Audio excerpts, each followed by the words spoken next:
Hi guys, good morning. Mamahaw ta.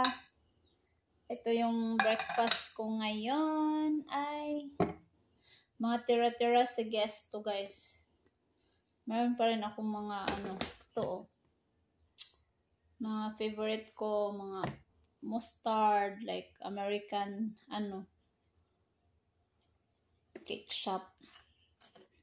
Itong gusto ko kasi sa tinapay ko guys eh. Lagyan ko ng kaunting ketchup.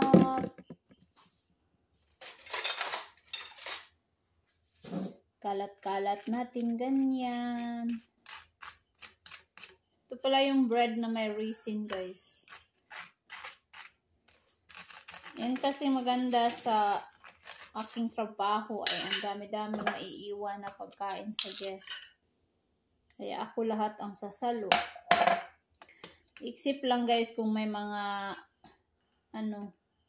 mauna, pero wala akong magagawa kung ano lang yung meron sa akin. Yan lang yun. Ganun yun guys, pag housekeeping.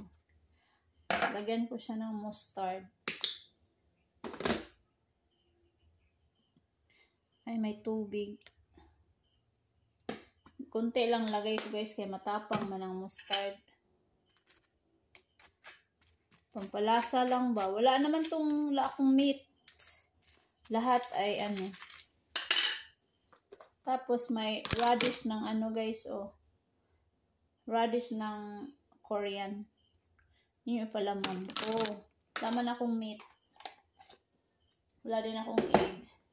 Dalawang klase ng radish. May natural flavor, mayroong ewan ko anong flavor yan. Basta ito. Lemon yata to. Hindi ko alam. Lemon ba yan? Basta healthy. Tapos, partner ng black coffee. Kain na tayo guys. Healthy naman to eh. May radish.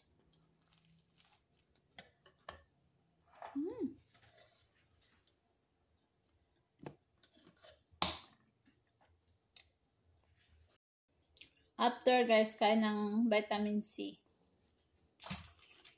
Kailangan yan. Pag kulang tayo ng vitamin C, madali tayo masipon, ubo. Pag naulanan or nainitan.